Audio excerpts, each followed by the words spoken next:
ঘূর্ণিঝড় রিমা গতকাল আমরা রাত 8টার সময় 8টা থেকে 9টার সময় একটা প্রেস ব্রিফিং করে জানিয়েছি যে ঘূর্ণিঝড়ে পরিণত হয়েছে গভীর নিম্নচাপটি এবং সমুদ্র উপকূল থেকে আমাদের যে বন্দরগুলো আছে বন্দরগুলো থেকে তখন 400 কিলোমিটার মোটামুটি দক্ষিণ পশ্চিম অবস্থান করেছিল। সেই প্রেক্ষিতে কিন্তু তখন স্বাভাবিক একটা ঘূর্ণিঝড় ছিল যার গতিবেগ ছিল 62 থেকে 88 কিলোমিটার পর্যন্ত। এর প্রেক্ষিতে কিন্তু আমরা তখন বন্দরগুলোকে একটি সতর্কতা জারি করেছিলাম, অর্থাৎ 3 নম্বর স্থানীয় সতর্কতা সংকেত নামিয়ে তার পরিবর্তে আমরা পায়রা এবং মংলাকে 7 নম্বর বিপদ সংকেত দেখিয়ে যেতে বলেছিলাম এবং সেই সাথে কক্সবাজার এবং চট্টগ্রাম সমুদ্র বন্দরগুলোকে 3 নম্বর স্থানীয় সতর্কতা সংকেত নামিয়ে তার পরিবর্তে 6 নম্বর বিপদ সংকেত দেখিয়ে যেতে বলেছিলাম। তখন কিন্তু সাইক্লোনের গতিবেগ শক্তিমত্তা কিন্তু স্বাভাবিক নর্মাল যে সাইক্লোন হয় সেই সাইক্লোনের শক্তিমত্তা ছিল বিদায় ওর উপর ভিত্তি করে আমরা তখন ওই সিগন্যাল দিয়েছিলাম। এখন আজ রাতে সে সাইক্লোনটি আরো শক্তিশালী হয়েছে এবং বাংলাদেশের উপকূলের আরো কাছাকাছি চলে এসেছে বিদায় সে শক্তিমত্তা কিন্তু আরো বেশি অর্জন করেছে। বর্তমানে তার যে শক্তি সে শক্তি কিন্তু 90 কিলোমিটার থেকে 120 কিলোমিটার পর্যন্ত বৃদ্ধি পেয়েছে বিদায় আমাদের যে এসওপি আছে সেই এসওপিতে কন্ডিশন অনুযায়ী কিন্তু আমাদের 90 কিলোমিটার উপরে যদি কোনো ঘূর্ণিঝড়ের গতিবেগ চলে যায় তখন আমাদেরকে সাইক্লোনের যে সিগন্যালগুলোকে পরিবর্তন করা হয়। যেহেতু আজকে গতি তার আরো বৃদ্ধি পেয়েছে শক্তিমত্তা বৃদ্ধি পেয়েছে বিদায় আমরা 7 নম্বর বিপদ সংকেত নামিয়ে তার পরিবর্তে আমরা পায়রা এবং মংলাকে 10 নম্বর মহাবিপদ সংকেত দিয়েছি এবং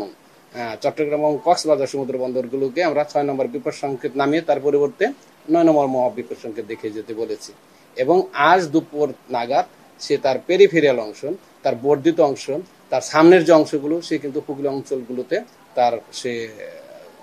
প্রভাবে বৃষ্টি ঝড়ো বাতাস দমকা হওয়া শুরু হয়ে গিয়েছে কোথাও কোথাও এবং শুরু হয়ে যাবে দুপুর থেকে আরো প্রবল আকারে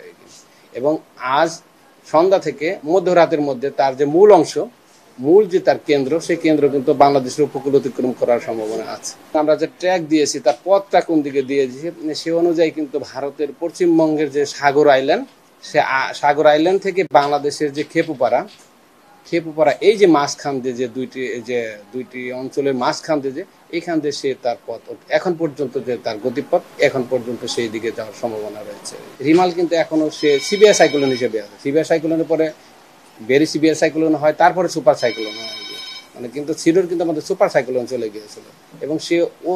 গভীর সাগর থেকেই কিন্তু শক্তিমত্তা অর্জন করে ফেলেছিল। এখন রিমাল এখন যে অবস্থানে চলে এসেছে কিন্তু সিডোরের মতো শক্তিশালী হওয়ার মতো এখন তার ওই সময় নেই এবং ওই ধরনের সে গভীর সাগরও নেই, সে কিন্তু এখন উপকূলের কাছাকাছি চলে এসেছে আর কি। এখন মানে যে আমরা যে